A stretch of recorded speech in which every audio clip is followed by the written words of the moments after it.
আপনি শুধু এই কথাটা আমার কল্পনা করেন বাপ, রাত হয়েছে, আপনি শুধু এটা ভাবেন। আমি একটা অনুরোধ, আমার একটা ভাবনা আমি ভাবি, আপনারাও ভাবেন। এই মোবাইলটার মধ্যে 2 সেকেন্ডের একটা মিস কল যদি আসে, প্যান্টের পকেটের ভিতরেও যদি মোবাইলটা থাকে, তো প্রতিটা বান্দা টের পায়, মানুষ আমার মোবাইলটার মধ্যে মিস কল আসছে, খুলে দেখে কে কলটা দিল, ফিরায় আবার বা কোনো না কোনো একটা দেখে। আমার মালিক যদি হাসরের ময়দানে বলে, বান্দা এক ওয়াক্ত নামাজের বেলায় তোর মহল্লার চতুর্দিক থেকে কমপক্ষে 10টা মাইকে, আরে 10টা মসজিদে 4টাও করে যদি মাইকের হরন হয়, তাহলে আমি 40টা হরন একত্রে বাজাইয়া আমার মুয়াজ্জিন দিয়া এত উচ্চ কণ্ঠে আমার আজানটা দিয়া তোরে ডাক দিছিলাম। হায় বান্দা, 2 সেকেন্ডের মিস কল টের পাইলা, আমার এত উচ্চ সুরের আজান টের পাইলা না কেন বান্দা? আমি কি অপরাধটা করছিলাম? ভাইয়া বলো না, ছেলেরা বলো না, বাপ বলো না, বলো না বাপ। আমার চুলের সনদ আছে, আমার টুপির সনদ আছে, আমার দাড়ির সনদ আছে, আমার পাঞ্জাবির সনদ আছে, আমার লুঙ্গির সনদ আছে। চতুর্দিকে সমান চুল নবীজি রাখতেন। নবীজি মাথার মধ্যে সর্বদাই কাপড় রাখতেন, নবীজি দাড়ি রাখতেন, নবীজি কামিজ পাঞ্জাবি গায়ে দিতেন, নবীজি লুঙ্গি পরতেন। তোমার ক্লিন শেপ চেহারার সনদ বলো বাপ। তোমার এই এলোমেলো সেলুন কাটিং চুল, এটার সূত্র বলো বাপ। এটা প্রথম তুমি কার থেকে নিলা এবং কেন তাকে পছন্দ করলা? যুক্তিটা কি? ভাইয়া রাগ হইয়েন না, আমি শুধু বিবেক জাগাইতে চাই। এটার তো সনদ আছে, রাসূলুল্লাহ সাল্লাল্লাহু আলাইহি সাল্লামের মডেল। আপনি যেটা ভাবলেন আপনারটার মডেল, আপনি বলেন আপনি কার থেকে নিছেন? আমি নিলাম রাসূলুল্লাহ থেকে, আপনি নিলেন নাফিত্তার থেকে। সোজা হিসাব, সোজা কথা। আমি নিলাম ওয়ালাকাদ খালাকনাকুম সুম্মা সাওয়ারনাকুম। আল্লাহ বলে, বান্দা তোমাকে বানাইছি আমি, তোমাকে সাজাইছিও আমি। বানাইছে কে? তো আল্লাহ বলেন সাজাইছিও আমি, শুধু বানাইছি না, সাজাইছি। বান্দা তুমি জানো না আমি মাওলা কোন বললে হয়ে যায়? কথা কন না। আল্লাহ কি বললে হয়? কোন বললেই হয়ে যায়। সেখানে তোমারে আমি কোন বলে বানাই নাই। তুমি আমার জবানের আমর না, তুমি 9 মাস তোমারে আমি মায়ের রেহেমে রাইখা আমার নিজের হাতে কাজ করে করে বানাইছি। আমার হাতে আমি নাক লাগাইছি, আমার হাতে আমি চোখ লাগাইছি। তোমার মাকে জিজ্ঞাসা করো, মাকে জিজ্ঞাসা করো, কোনোদিন আমি জিগাইছি নি যে মা তোর সন্তানের নাক কোনানে লাগাইতাম? আল্লাহ বলেন আমি পছন্দ করছি, আমি সাজিয়েছি, আমি ড্রয়িং করেছি। আমার ড্রয়িং এ হাত দিলি কেন বান্দা? আমার ড্রয়িং এর নাক যদি এখানে পছন্দ হয়, দাড়ি এখানে পছন্দ হবে নাকি? আমার সাজানো কান যদি এখানে পছন্দ হয়, এটা পছন্দ হবে নাকি? কি বলবেন বাপ? বলেন না। আপনি আমরা তো হুজুর মানুষ, আমরা বুঝি কম, আপনারা না বেশি বোঝেন। বলেন আমরা তো বাংলা, অঙ্ক, ইংরেজি, পদার্থ, জীববিজ্ঞান, রসায়ন বিজ্ঞান, উচ্চতর গণিত, তথ্য যোগাযোগ প্রযুক্তি বুঝা তো থুবাইয়া লাইছেন। কন আপনি কম, আমরা হুজুর দেখেন আমরা কম বুঝছি, বেকুব আমরা। আপনি বলেন, আপনি আমাকে বলেন মিয়া, আপনি কেটে দিলেন কার ড্রয়িং আর গ্রহণ করলেন কার ড্রয়িং? কার ডিজাইন ছাড়লেন, কার ডিজাইন ধরলেন? কাকে কাকে নারাজ করলেন, কাকে খুশি করলেন? জানেনও তো না। একটা ছেলে বলতে পারবেনি, যুবক তুমি বলো না, ওই ছেলে তুমি বলো না, তোমার মাথার এই চুল কার মতো? কোন বাপ তুই ক? ওরে জিজ্ঞাসা করেন না। সেলুনের দোকানের যেই কাটিং গুলো, একটা মানুষ না, সেলুনের দোকানে যেগুলো টাঙ্গায় রাখছে, এগুলো দাজ্জালের কাটিং। কিসের কাটিং? আরে হাদিস, এটা হাদিস, মুসলিম শরীফের হাদিস। নবীজি বলছে দাজ্জালের চিহ্ন, দাজ্জাল হবে যুবক। দাজ্জালের চিহ্ন ইন্নাহু শাবুন, যুবক হবে। কাতাতুন, নবীজি বলছে দাজ্জালের চুল হবে এলোমেলো। কসম, এটা হাদিস। আওয়ারুল আইন, দাজ্জালের চোখ হবে টেরা। আল্লাহর নবী সাল্লাল্লাহু আলাইহি সাল্লাম বলছে দাজ্জালের বিশেষ চিহ্ন তার চুল থাকবে এলোমেলো। এই জন্য যুবকের চুল আজকে এলোমেলো করে দিয়েছে। আজ বরবাদ হয়ে গেছি আমরা। নিজের দ্বীন, নিজের ধর্ম, নিজের ইসলাম, নিজের কোরআন, নিজের নবী সব আমাদের কাছে অপ্রিয়। অপ্রিয়। পুরা ঘরের মধ্যে এত কিছু আছে, 6 জন মানুষের 6টা ব্রাশ আছে, পুরা ঘরটার মধ্যে একটা মেসওয়াক নাই। এমন পরিবার নাই? পুরা ঘরের মধ্যে প্রয়োজনের চাইতেও বেশি ফার্নিচার, আসবাবপত্র আছে। এই ঘরে মানুষ 6 জন, কাছের প্লেট আছে 3 ডজন। ঠিক কিনা বলেন না কেন? সবকিছু অতিরিক্ত আছে, কিন্তু পুরা ঘরটার মধ্যে একটা দস্তরখান নাই। কেন বাপ? কারণ মুহাম্মদের যেটা রাখবো না সেটা সিদ্ধান্ত। এটা হ্যাঁ, সিদ্ধান্ত এটা। এটা ফয়সালা করে নিছে। মুহাম্মদের যেটা রাখবো না সেটা সিদ্ধান্ত। এটা আমরা সিদ্ধান্ত নিয়ে ফেলছি। যেটা প্রমাণ হবে রাসূলের ওইটা ত্যাগ করো, যেটা প্রমাণ হবে বেঈমানের ওইটা গ্রহণ করো। ওইটা নালে ডাইনিং টেবিলে খানাটা এত সুন্দর হয়ে গেল কেন? কি যুক্তিতে? সমান জায়গায় দস্তরখানের এটা এতটা ফচ্চা গেল কেন? কোন কারণে? কোন গবেষণায়? পৃথিবীর কোন দার্শনিক পণ্ডিতের গবেষণায় এটা প্রমাণ হয়েছে? কোনছে? আপনারা বলেন না মিয়া, আছে কোনো? জেনারেল লাইনে তো আমরাও পড়ছি। আমরা তো কওমি মাদ্রাসারও ছাত্র, সরকারি মাদ্রাসারও ছাত্র। কুমিল্লা ভিক্টোরিয়া কলেজ থেকে মাস্টার্স পাস করছি। কোন আমনে? কোন বাংলাও অল্প অল্প পড়তে পারি, ইংরেজিও পড়তে পারি। কোন আমনে? কোন বলেন? কি যুক্তি? আমার যুক্তি একটাই, বিরোধিতা। সিদ্ধান্ত নবীর বিরোধিতা করুন, নবীরে কষ্ট দিব। আহা, আল্লাহ নবী বলেন প্রতিদিন সকাল বিকাল 2 বার হাদিসে আছে নবীজির কাছে উম্মতের আমল ফেরেশতারা জানায়। উম্মতের আমল যখন নবী শুনে তো কাঁদে না? আহা উম্মত, 23 বছর আমি কি না করলাম।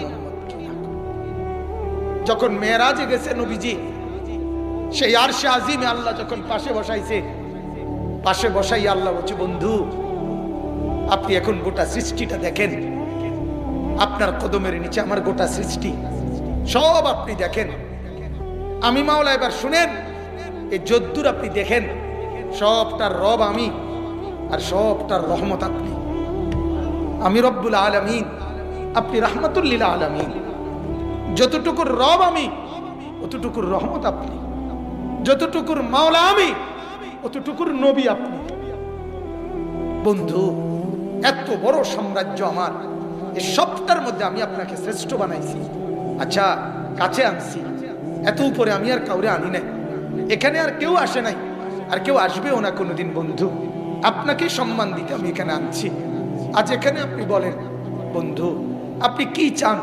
বিশেষ যদি কোনো চাওয়ার থাকে আপনি বলতে পারেন। আল্লাহর কসম, বা আল্লাহর নবী সেদিন মেরাজে আরশে আজিমে বলছে মাওলা আমি শুধু আমার উম্মতের মাগফিরাত চাই।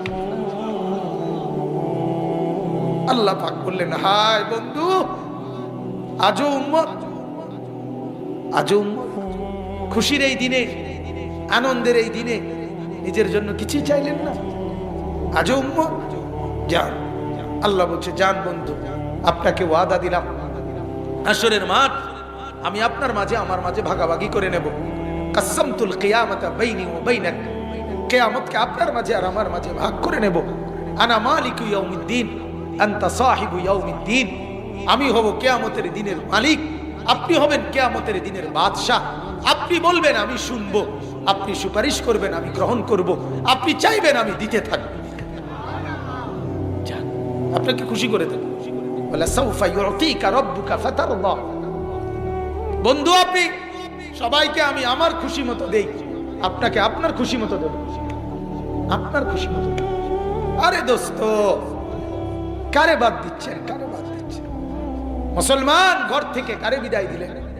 টেলিভিশন ভরে, ঘরের মধ্যে আওয়াজের 24 ঘন্টা, কোরআন তেলাওয়াতের আওয়াজ নাই, জিকিরের আওয়াজ নাই, এই বাংলাদেশ বেশি দিন হয় নাই, এই বাংলাদেশের পরিবেশ তো এটাই ছিল। আমার মা চাচিরা, এই 10-15 বছর আগেও তো বাংলাদেশে এমন কোনো পরিবার ছিল না যে পরিবারের মা বোন ফজরের নামাজ পড়ে ওজিফা না পড়ে কোনোদিন চুলা ধরায় নাই। এটাই ছিল আমাদের সকলের সমাজের জীবন। আজ কোথায় সেই ওজিফা? কয়দিন হয়েছে মারা? এই কয় বছর আগের ঘটনা। আমার ছোটবেলা, আমার 41 বছর বয়স এখন, আমার ছোটবেলায় তো আমি দেখছি মা রিক্সার মধ্যে যে কাপড় পেঁচাইতো, এটা তো আমার চোখে দেখা, আমি তো চোখে দেখছি, আমার তো স্পষ্ট মনে আছে। আমাদের সেই মা চাচিরা সব বোকা ছিল না। আমার দাদিরে দেখছি কালো বোরকা, মারে দেখলাম কালো বোরকা, আজ আমার বিবি কালো বোরকা, আজ আমার মেয়ে কালো বোরকা, আর আমাদের মা বোনেরা লাল, নীল, হলুদ, কমলা, বেগুনি, হ্যাঁ, টিয়া, আকাশি। থ্রি পিসের এত কালার নাই, বেডির বোরকার যত কালার। থ্রি পিস এত টাইট না, বেডির বোরকা যত টাইট। এরপরে মাথার উপরে একটা ওড়নার মতো, এটারে কিনছে 120 টাকা দিয়া, এটা ওই বই আর কদ্দুর কথা বলি, এটা সাইজে ছোট, এটার মধ্যে আবার 13টা ফ্যান্স দিয়ে দিয়েছিল। কথা বুঝছেন কিনা বলে? অথচ আমাদের মা চাচিদের বোরখা কালো ছিল, বোরকার উপরের পাটটা হাঁটুর নিচ পর্যন্ত নামানো ছিল, মাথার সামনে, চোখের সামনে আরো 2টা আলগা কাপড় মা বোনদের ছিল। এরপরে রিক্সার চতুর্দিকে কাপড় ছিল, এরপরে হাতের মধ্যে ছাতি ছিল। ছাতি ছাড়া কোনো মা কোনোদিন এক জায়গা থেকে আরেক জায়গায় যায় নাই। ও মারা সব বোকা ছিল না, আজ সব চালাক হয়ে গেল, আজ সব শিক্ষিত হয়ে গেল। ছেড়ে দিলেন মাদেরকে, ছেড়ে দিলেন বোনদেরকে, ছেড়ে দিলেন বিবিকে, হাত পাও ছেড়ে মেনে নিলেন এই বেপরদেগি, এটাই আমার জিন্দিগি। আমার ছেলে নামাজ পড়বে না, এটাই আমার জিন্দিগি। আমার মেয়ে পর্দা করবে না, এটাই আমার জিন্দিগি। আমার ঘরে টেলিভিশন চলবে, এটাই আমার জিন্দিগি। আমি খাবো বন, বিড়ি, সিগারেট, এটাই আমার জিন্দিগি। না বাপ, এভাবে হাত পাও ছেড়ে দেওয়া একজন ইমানদারের জন্য সাজে না। আমার অনুরোধ, আরেকটু ভাবে, আরেকটু নড়ে চলে বসেন, আরেকটু নড়ে চলে বসেন, আরেকটু একটু ফিকির করেন, একটু ফিকির দেখেন না আরেকটু বদলানো যায় কি? এত হাত পা ছেড়ে দিবার তো কথা না বাজান, এত হাত পা ছেড়ে দেওয়ার কথা না বাজান। এই জন্য আল্লাহ তাআলা বলেন, ইন্নাল্লাযীনা ফাররাকু দীনাহুম, ও বন্ধু, আমি যে দ্বীন দিয়েছি, এই দ্বীনকে যারা নিজেদের থেকে, আমার ইসলাম থেকে যারা নিজেদেরকে বিচ্ছিন্ন করে ফেলছে, কি করে ফেলছে? ওয়াকানু শিয়াআন, এবং নিজেরা বিভিন্ন দলে দলে আলাদা হয়ে গেছে।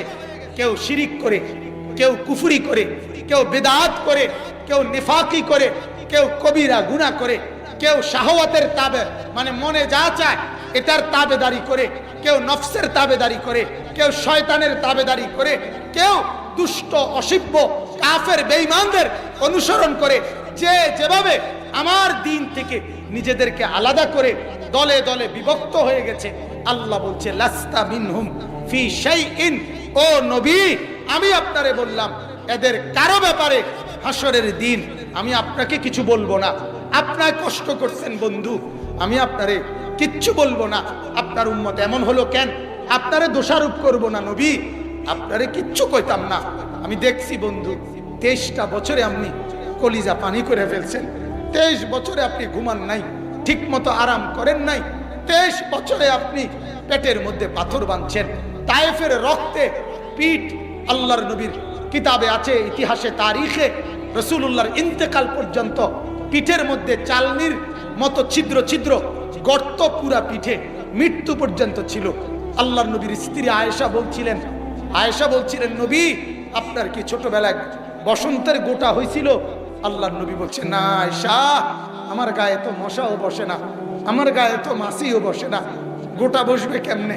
আমার এই পবিত্র দেহের থেকে তো মেশকের ঘ্রাণ বের হয়, তুমি দেখো না আমার গায়ের ঘাম আমার সাহাবীরা আতর বানায় ব্যবহার করে, আমার গায়ে বসন্তের দাগ আসবে কোত্থেকে? আয়েশা, এগুলো আমার তায়েফের ওই পাথর মারা রক্তের দাগ। ওরা যে আমার পাথর মারছে সেই ছিদ্রগুলো আয়েশার মিলে নাই কোনোদিন। আল্লাহর নবীর এই তায়েফের রক্ত, বুকের মধ্যে পেটের পাথর, দান দান শহীদ, এই সব কিছু উম্মত ছেড়ে দিলেন। আহা, কয়টা টাকার জন্য, কয়টা পয়সার জন্য, দুনিয়ার একটু আরাম আয়েশের জন্য। কই পাইলেন আরাম আয়েশ? কই পাইলেন? আরাম তো পাইলেন না। আমি তো স্পষ্ট বলি এবং আমি তো এটা চ্যালেঞ্জ করে বলি, এই রাজপ্রাসাদে, দামি বিল্ডিং, ফ্ল্যাটে, শহরে বন্দরে যে মানুষগুলো থাকে, তাদের ঘরগুলোতে, ফ্ল্যাটগুলোতে যদি ভিডিও করা হইতো কিংবা রেকর্ড করা হইতো, শোনা যাইতো কি পরিমাণ অস্থিরতা আর পেরেশানি আর কান্না। নিশ্চিত আমার দেশের দিন মজুর খেটে খাওয়া ঘরে এত অশান্তি নাই, ওদের ঘরে যে পরিমাণ অশান্তি। সিনেমার নর্তকী যে সারাদিন হাজারো লাখো যুবককে হাসায়, যার হাসিতে অট্ট হাসি, যে মনে করে ভালোবাসার হাসি, তার কলিজার মধ্যে যে কষ্ট, বেদনা, এই বেদনা পৃথিবীর আর কারো নাই। আপনি জানেন? আপনি জানেন?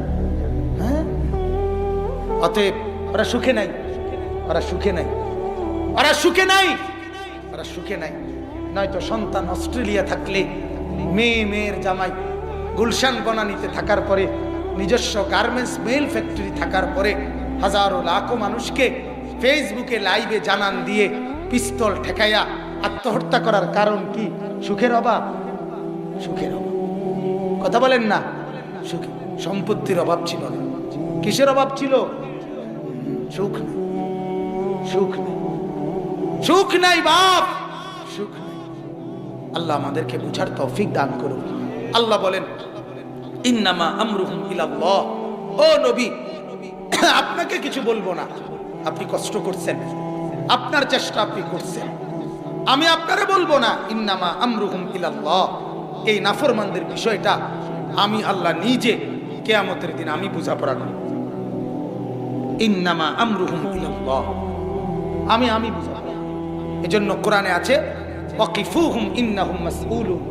আল্লাহ বলবে, ফেরেশতা নাফরমানদেরকে দাঁড় করাও, আমি জিজ্ঞেস করব। আল্লাহ জিজ্ঞাসা করবেন, ইন্নাল্লাহা সায়ুকাল্লিমুহু। হাদিসে আছে, নবী বলেন, আল্লাহ তোমার সাথে কথা বলবে। লাইসা বাইনাকা ওয়া বাইনাহু তারজুমান। নবী বলছে, তোমার মাঝে আর আল্লাহর মাঝে মাঝখানে কোনো দোভাষী তরজুমান থাকবে না। ফেরেশতারে আল্লাহ সরায় দিবে, তোরা সব সর, আমি তার লগে কথা বলবো। আল্লাহ বলেন, আমি জিজ্ঞাসা করব, বল বান্দা, সুম্মা লা তুসআলুন্না ইয়াওমা ইদিন আনিন নাঈম। বল, আমার প্রতিটা নিয়ামত বুঝায় দে, আমার প্রতিটা মালিকের রহমান দেখছেন, মালিক যে কাহার এটা জানেন না, এই মালিক যে গাফফার এটা যেরকম বুঝছেন, এই মালিক যে যুনতিকাম প্রতিশোধ গ্রহণকারী এটা বোঝেন নাই।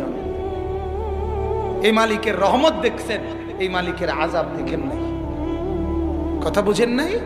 এই কারণে রঙে আছেন, এই কারণে আমরা রঙে আছি, নাফরমানির জোয়ারে ভাইসা গেছি, কোনো আফসোস নাই, চেহারায় সুরতে কোনো মানে আল্লাহ আছে, আখিরাত আছে। হুজুরে 100 টাকা দিয়ে ব্যস্ত যাইব গাবড়া। হ্যাঁ, হুজুরে তো টেন্ডার লইছে ব্যস্ত। হ্যাঁ, হুজুরে 100 টাকা দিয়ে আপনার 14 গোষ্ঠী বেহেস্তে পাঠাতো, কারণ হুজুরে তো বেহেস্তের এক সাইড টেন্ডার লইছে, ঠিক না? কথা বলেন না? হাসরের ময়দানে হুজুরের তো কোনো হিসাব দাম লাগতো না, পীর সাহেবের তো কোনো হিসাব নাই, কথা বলেন না? তো মিয়া, আমারই তো বেল নাই, আমি তো দৌড়ে রুফে, ঠিক কিনা বলেন না? কেন আমার দৌড় দেখে কে? আমার দৌড় দেখে কে? আরে হাদিসের মধ্যে আছে, মুসা নবী হাসরের ময়দানে, নবী বলছে, হাসরের ময়দানের দৃশ্য আল্লাহ আমাকে দেখাইছে, কিরকম হবে? নবীজি দেখছে, আল্লাহ কুদরতি ভাবে দেখাইছে। আমি দেখছি মুসা নবী হাসরের ময়দানে আল্লাহর আরশের খুঁটি ধইরা চিৎকার করে কাঁদতেছে। মুসার মতো নবী বলতেছে, লা আসআলুকাল ইয়াউমা উম্মি ওয়ালা আসআলুকাল ইয়াউমা উখতি বাল আসআলুকাল ইয়াউমা নাফসি। আল্লাহ, আমি মুসা আর আজ মার জন্য কিছু চাই না, বোনের জন্য কিছু চাই না, মাওলা আমি শুধু আমাকে বাঁচাইতে চাই। আপনি কে? আপনি কেডা? হ্যাঁ, ইব্রাহিমের মতো নবী কোরআনে আছে, ইব্রাহিম আলাইহিস সালাম, উনি কোরআনে আছে, আল্লাহর কাছে বলছিলেন, মাওলা আপনি বলছেন আমি জানি আমি আপনার বন্ধু খলিল, এরপরও আমার ডর লাগে, ভয় লাগে। রব্বি লা তুখজিনি ইয়াউমা ইউবাসুন। আল্লাহ হাসরের দিন আমারে বেইজ্জতি করিয়ে। আমার নবী, আল্লাহর নবী সাল্লাল্লাহু আলাইহি সাল্লাম, আমাদের নবীর হাসরের মর্যাদা কি পরিমাণ। ওয়ালাল আখিরাতু খায়রুল লাকা মিনাল উলা। আল্লাহ বলছে বন্ধু, দুনিয়ার চাইতে আপনাকে আখিরাতে বেশি দেব, উত্তম। আল্লাহ বলেন এত মর্যাদা আমি আপনাকে আখিরাতে দেব। হাউজে কাউসার আপনাকে দেব, শাফাআতের অধিকার আপনাকে দেব, ইজ্জতের লিওয়াউল হামদ, প্রশংসার পতাকা আমার আপনার হাতে দেব, মাকামে মাহমুদের নির্দিষ্ট জায়গা আপনাকে দেব, জান্নাত উদ্বোধন করার প্রথম অনুমতি আপনাকে দেব। এরপরেও নবী সাল্লাল্লাহু আলাইহি সাল্লাম 5 ওয়াক্ত নামাজের পরে প্রতিদিন, আপনি উলামায়ে কেরামকে জিজ্ঞাসা করে দেখেন, প্রতিদিন নবীজি 5 ওয়াক্ত নামাজের পরে দোয়া করতেন, আল্লাহুম্মা হাসিবনি হিসাবান ইয়াসীরা। আয় আল্লাহ, আমার এরপরও ভয় লাগে আমি মুহাম্মদের হিসাব হাসরের দিন সহজ করে দিই। আপনি কে? আমি কেডা বলেন? পাত্তা আছে আমাদের? খবর আছে আমাদের? আল্লাহ আমাদেরকে বুঝার তৌফিক দান করুন।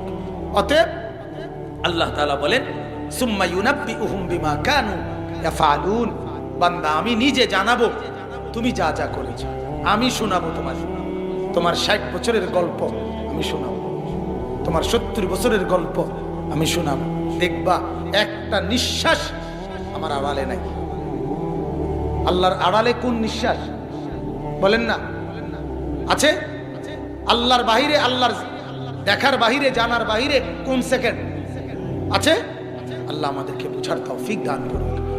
শেষ কথা আল্লাহ বলেন, আর বান্দা আমি নিজে বলে বলে এরপরে বিনিময় দেব, বিনিময় দেখাবো, কদ্দুর পাইছো কি না কদ্দুর। আল্লাহ বলে তো সেখানেও আমি দয়া করব। দয়া কেমন? মান জাআ বিল হাসানা ফালাহু আশরু আমসালিহা। আল্লাহ বলে বান্দা শুনো, যদি তুমি নেক কাজ করো একটা, আমি প্রথম এটার বিনিময় দেব 10। কত? তুমি আমার দয়াটা দেখো বান্দা। আশ্চর্য এই হাদিসটা শুনে, মানে এই ঘটনাটা, এই কথাটা। আল্লাহ বলেন আমি দেব 10।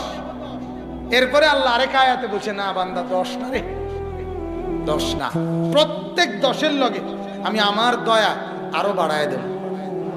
প্রতি 10-এর সাথে আমি বাড়াবো, আরো ইয়াজিদুহুম মিন ফাদলি, আমার দয়ায় আরো বাড়াবো। কাউরে এই 10-এ 700, 7,000, 70,000, 7 লাখ, 70 লাখ, 7 কোটি, 70 কোটি, এভাবে বাড়াইতে থাকে। কিন্তু আল্লাহ বলেন ওমান জাআ বিসাইয়্যিআ, আর যদি গুনাহ করো একটা, কয়টা? ফালা ইউজজা ইল্লা মিসলাহা, এইটা লেখা হবে, হিসাব হবে কেবলই একটা। কয়টা? একটা। ওয়াহুম লা ইউজলামুন, আল্লাহ বলে আমি কোনো জুলুম করব না। গুনাহ একটার বদলে কয়টা? নেকি একটার বদলে কয়টা? না 10ও না, প্রথম হিসাবে তো 10, আর আমি এর থেকে আরো কি করুম? দেখো তুমি আমার দয়া। না, দয়া শেষ হয় নাই। আল্লাহ এরপরে নবীর হাদিসের আলোকে নবীজি বলে গুনাহ একে কয়টা? বলেন না ভাইয়া, কথা শেষ। গুনাহ একে কয়টা? কিন্তু এই বাম কাদের ফেরেশতা যিনি গুনাহ লেখে, আর ইনি নেকি। এই দুইজনের মধ্যে উনি আমির সাহেব, উনি কি আমির, উনি মামুর। এই জন্য নিয়ম হলো, আল্লাহর নবী বলছে হাদিসের আলোকে বোঝা যায়, এই বাম কাদের ফেরেশতা ডান কাদের ফেরেশতাকে গুনাহ লেখার আগে জিজ্ঞাসা করে আমির সাহেব, অনুমতি নেয়, লিখবো এই গুনাহটা? এই ডান কাদের ফেরেশতা বলে অপেক্ষা করো, দেখো না তওবা করে কিনা। অনেকক্ষণ পরে এই ফেরেশতা আবার বলে এখন লিখবো, যে আরেকবার দেখো তওবা করে কিনা। আরো অনেকক্ষণ পরে 3 নম্বর বারে, 3 বার অপেক্ষার পরে যখন তওবা করে না নাফরমান, তখন এই ডান কাদের ফেরেশতা বলে এবার লেখো, তবে একে এক লেখো। একে প্রথম দয়া, একে এক দ্বিতীয় দয়া, সেটাও 3 বার অপেক্ষার পরে লেখা হয়। এরপরের দয়া আল্লাহ বলে ফেরেশতাকে, ও ফেরেশতা খেয়াল রাখো, দেখো আমার বান্দা যদি 7 দিন পরে, 1 মাস পরে, 1 বছর পরে, 12 বছর পরে, 30 বছর পরে, 50 বছর পরে, 70 বছর পরে, 90 বছর পরেও কোনোদিন রাত গভীরে একাকিও যদি কোনোদিন চোখের পানি ফেলে আমি মাওলার কাছে মাফ চাই, আমি মাফ করে দেব, আমি মাফ করে দেব। এই মালিক মাফ করে দেব। লাউ বালাগাত যুনুবুকা আনানাস সামা সুম্মা ইস্তাগফারতানি গাফারতু লাকা ওয়ালা উবালি। আল্লাহ বলে, বনি আদম, গুনাহ যদি আকাশ ছুঁয়ে যায় তবুও যদি আমার কাছে মাফ চাও, কাউরে কিছু না বলে আমি জবান দিলাম, আমি মাফ করে দেব, আমি মাফ করে, আমি আছি মাওলা, আছি। যেদিনই মনে হয় আমার ডাক দিও, আমি আসবো, আমি তোমার কাছে আসবো। লাউ আন্নাকা আতাইতানি বিকরাবিল আরদি খাতায়া, বালুকণা যত গুনাহ যদি হয় তত সেটাও নিয়ে আসো, লা আতাইতুকা বিকিরাবিহা মাগফিরা, সমপরিমাণ মাগফিরাত নিয়ে আমি তোমার কাছে আসবো। সুবহানাল্লাহ, সুবহানাল্লাহ। এরপরে শেষ কথা আমার আল্লাহর নবী বলছে, শেষ একটা হাদিস এই আয়াতের তাফসিরে নবী বলে, আমার উম্মত, যে মালিক একটা গুনায় একটা লেখায়, যে মালিক একটা লেখার আগে 3 বার অপেক্ষা করায়, যে মালিক 90 বছর পরেও মাফ করে দিতে প্রস্তুত, এরপরেও গুনাহ মাফ না করাইয়া, গুনাহ ত্যাগ না করে যে নাফরমানি করে হাসরের ময়দানে হাজির হয়, নবী বলেন, আমি নিশ্চিত বুঝেছি উম্মত, তুমি নিজেই সিদ্ধান্ত নিছো মজবুত যে আমি আগুনে জ্বলবই। বুঝেন নাই কথাটা? আমি আগুনে জ্বলবই উম্মত। আমি নবী বুঝছি এটা, যে তুমি এই ফয়সালাই নিছো, আপনি আমারে আরো যত সুযোগই দেন আমি মাফ নিতাম না, আমি আগুনে জ্বলব। এই ছাড়া জাহান্নামে চলার আর কোনো যুক্তি নেই। এত সুযোগের পর, এত ব্যবস্থাপনার পরেও তুমি নাফরমান গুনাহ নিয়ে আইলা, তুমি কেমন ডাকাতের ডাকাত, তুমি কেমন হারামির হারামি। বলেন, ওয়াহশির মতো হামজা রাদিয়াল্লাহু তাআলা হত্যাকারীকে আল্লাহ মাফ করে দিয়েছে, তোমারে মাফ করবে না কেন? 100 খুনের আসামিকে আল্লাহ মাফ করে দিয়েছে, তোমারে করবে না কেন? বেশ্যা নারীকে আল্লাহ মাফ করে দিয়েছে, তোমারে করবে না কেন? কিন্তু তুমি তো সিদ্ধান্তই নিছো না, আমি মাফ চাইবো না, আমি গুনাহ ছাড়তাম না, আমি এমনিই চলি। আমি 70 বছর আমি বাঁকা হয়ে গেছে, কাশতে কাশতে জীবন শেষ, এরপরও ডাকাত বুড়া বিড়া। আমার মনটা চাই, মানে বিশ্বাস করে না, কেমনে করলে বুঝবে যে এটা আমার মাথার ধরে না।